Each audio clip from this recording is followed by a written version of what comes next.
বাণিজ্যিক গ্যাসের সংকটের প্রভাব এবার পড়তে শুরু করেছে বীরভূমের অন্যতম প্রধান তীর্থস্থান তারাপীঠে।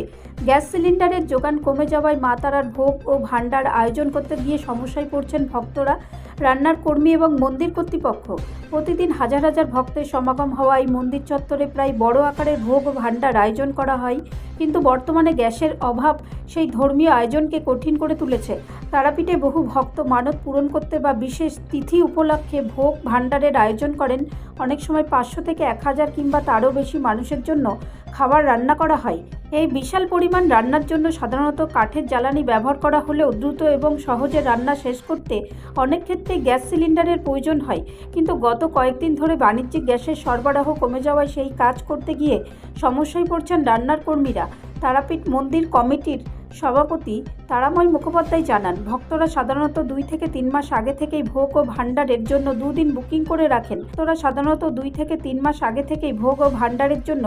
দিন বুকিং করে রাখেন।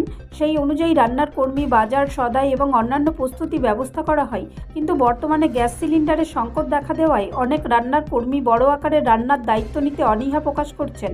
তিনি আরও জানান, মা তারার ভোগ সাধারণত কাঠের জ্বালানিতেই হয়, তবে একসঙ্গে এত মানুষের খাবার প্রস্তুত করতে মাঝে মধ্যে গ্যাসেরও প্রয়োজন হয়।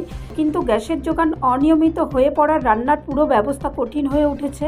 একই সঙ্গে এত পরিমাণ কাঠের জ্বালানি জোগাড় করাও সহজ নয় বলে তিনি উল্লেখ করেন। এর ফলে অনেক ক্ষেত্রে নির্ধারিত দিনের ভোগ ও ভাণ্ডারের আয়োজন পিছিয়ে দিতে হচ্ছে। কোথাও কোথাও আবার আয়োজন বাতিল করার পরিস্থিতিও তৈরি হয়েছে বলে জানা যাচ্ছে। এতে ভক্তদের মধ্যে হতাশা তৈরি হচ্ছে। স্থানীয় ব্যবসায়ী ও বাসিন্দাদের মতে তারাপীঠের ভোগ ও ভাণ্ডার শুধু ধর্মীয় আচার নয়, এর সঙ্গে যুক্ত রয়েছে বহু মানুষের জীবিকা। রান্নার কর্মী, বাজারের ব্যবসায়ী, হোটেল, লজ ও সব ক্ষেত্রে এর প্রভাব পড়ে। তাই দ্রুত গ্যাস সরবরাহ স্বাভাবিক করার দাবি উঠেছে বিভিন্ন মহল থেকে।